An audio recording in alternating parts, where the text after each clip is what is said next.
กราบสวัสดีพี่น้องป้องป่ายเบิร์ดสุขุสุคนพี่น้องเจ้าขาผู้ที่อยู่ทางไกลและก็ทางไก่ทางใต้และก็ทางเหนือเนาะพี่น้องเนาะในประเทศและก็ต่างประเทศเนาะพี่น้องเนาะที่กำลังรับชมคลิปผู้ค่าอยู่ตอนนี้พี่น้องจ๋าเมื่อนี้ผู้ค่ากับสิพาพี่น้องมาเฮ็ดเปียรัดข้อพี่น้องจ๋าเปียรัดข้อแบบเล่นลายเนาะพี่น้องเนาะเปียรัดข้อนี่ผู้ค่าก็สิเคยเฮ็ดเป็นหลายเลยเนาะจ้าแต่เปียรัดข้อเล่นลายริบบิ้นเนาะพี่น้องเนาะผู้ค่าบ่เคยเอาริบบิ้นมาเปียรัดข้อเลยแล้วก็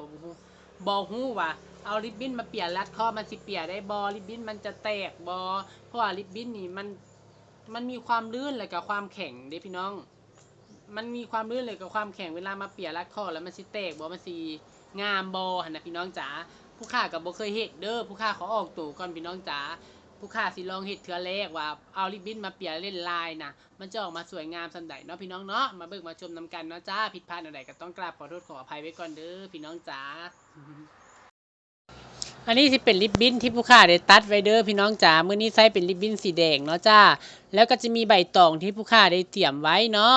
ใบตองที่เตรียมไว้นี่ก็ตัดเรียบร้อยแล้วเด้อพี่น้องจ๋าตัดเรียบร้อยแล้วจ้าความกว้าง1 นิ้วเด้อจ้าความยาวก็เอาพอประมาณคืบนึงเนาะพี่น้องเนาะพอเขาเตรียมของแบบนี้เสร็จเรียบร้อยแล้วพี่น้องเจ้าขาหลังจากนั้นฉีกใบตองไว้เจ้าค่ะ2 ชิ้นความกว้าง1 นิ้วเอา2 อันเด้อจ้ามาประกบเข้าหากันเพื่อความแข็งแรงหลังจากนั้นใช้แม็กไว้จ้าแม็กใบตอง2 อันเข้าหากันให้เรียบร้อยเนาะผู้ค่าสิบอกก่อนว่าเปียรัดข้อนี่พี่น้องจ๋าเปียรัดข้อนี่ใช้ประโยชน์ได้หลายอย่างบ่ว่าสิเฮ็ดเป็นตีนคันบักเบงเนาะพี่น้องเนาะหรือว่าเปียรัดข้อใส่ยอดแม่บายสีเพื่อเพิ่มความสง่าสวยงามและปกปิดรอยที่ไม่สวยเปียรัดข้อเฮ็ดตูพญานาคเนาะพี่น้องเนาะมันใช้ประโยชน์ได้หลายอย่างอยู่ที่เฮาสินำไปใช้เนาะจ้าอันดับแรกวางลงไปในนี้เด้อจ้านี่เอาใบตองที่เฮาฉีกไว้1 นิ้ววางลงไปในนี้เอาตัวนี้พับเข้าในนี้จ้าด้านนี้กับพับเข้าคือกันจ้าอกเฮาสิเอาอกที่อกห่างก็หมายถึงร่องตรงนี้ถ้าเฮาเอาที่เฮาสิเอาที่หรือเอาห่างถ้าห่างเฮาก็เบะออกเดี๋ยวนี้ถ้าเอาที่เฮาก็จับติดกันเดี๋ยวนี้เลยเนาะอันนี้ก็สิเฮ็ดที่เนี่ยจักหน่อยเนาะจ้ามื้อนี้แม็กไว้จ้ะแล้วก็พยายามอย่าให้ใบตองนี่ยาวเกินนี่คือตัวนี้นี่ยาวต้องตัดออกอีกถ้ามันยาวแบบนี้แล้วเวลาเฮามาเฮ็ดรัดข้อนะมันจะเบี้ยวแล้วก็จะใหญ่ขึ้นเวลาเฮามาอ้อมเข้าหากันมันก็จะสอดสวมเข้าตรงนี้บ่ได้พี่น้องจ๋าฉะนั้นอย่าให้มันยาวเกินไปจ้ะเนาะเราต้องตัดออกอีกนิดนึงพยายามต่อไปพอเฮาเปียสีเขียวของใบตองแล้วบัดนี้เฮาสิมาใส่สีแดงของริบบิ้นเนาะเปียไปแนวนี้เลยจ้ะห้างที่ก็อยู่ที่ตัวเฮาเลยเด้อจ้าว่าเฮามักห้างหรือมักที่เนาะจ้าถ้ามักที่แป๊บเดียวกะถ้ามักห้างแป๊บเดียวกะแล้วถ้ามักที่ก็สินานแน่เนาะพี่น้องเนาะอันนี้ก็ถือว่าที่พี่น้องจ้าที่กำลังเฮ็ดอยู่ตอนนี้เนาะเปลี่ยนลงไปเรื่อยๆจ้าต่อไปก็ซับด้วยใบตองคือเก่าจ้าดึงให้แน่นจ้าเทคนิคคือดึงให้แน่นเด้อจ้านี่ดึงให้แน่นและเวลาเปียแบบนี้พี่น้องจ๋าเวลาเปียพยายามให้ปลายของใบตองนี่เข้ามาอยู่ตรงกลางอย่าให้เลยออกซ้ายออกขวาเด้อจ้าโอ้ยจามลืมกินยาภูมิแพ้พี่น้องจ๋าหรือว่าไผ่สิใส่หลายสีกว่านี้ก็ได้เด้อจ้าลิปบิ้นจะใส่เป็นสีอื่นซับใส่ก็ได้เนาะโอ้ย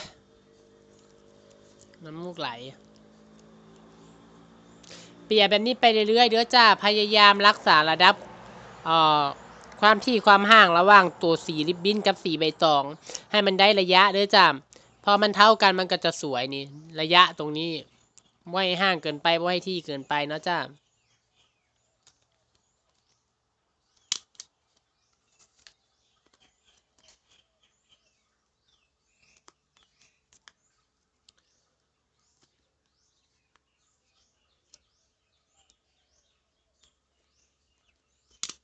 เปียลงมาเรื่อยๆเลยง่ายบ่พี่น้อง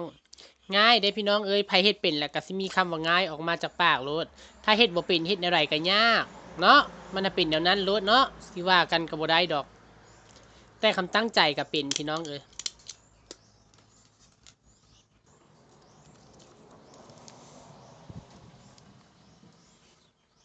เนี่ยหลายคนที่บ่เป็นผู้ค่าบอกเลยว่าหลายคนที่เปียนี่บ่เป็น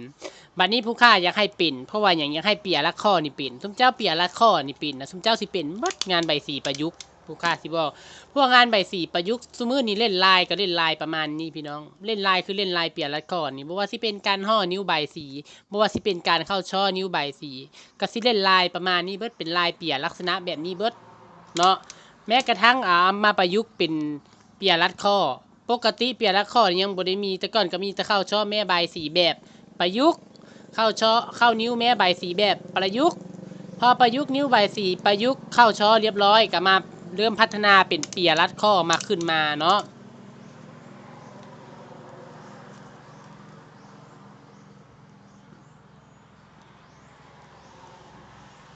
แต่ถ้าใบตองหรือว่าริบบิ้นเฮาสั้นหลายเกินไปกับบดีมันบ่ชิดกันพี่น้องมันก็จะยากในการที่เฮาเฮ็ดเนาะฉะนั้นเฮาต้องให้มีความพอดีพี่น้องจ้าบ่ว่าสิเป็นตัดความยาวความกว้างความสั้นก็ต้องให้พอดีเสมอกันเนาะเห็นบอกขนาดผู้ค่าเปียไปเรื่อยๆนี่อกมันห่างไปเรื่อยๆบ่ได้ดิอกมันต้องเสมอกันเบิดเป็นแถวถ้าเฮาจะเอาห่างเฮาก็ต้องห่างมาเบิดบ่แม่นอันนึงห่างอันนึงที่บ่ได้พี่น้องจ้า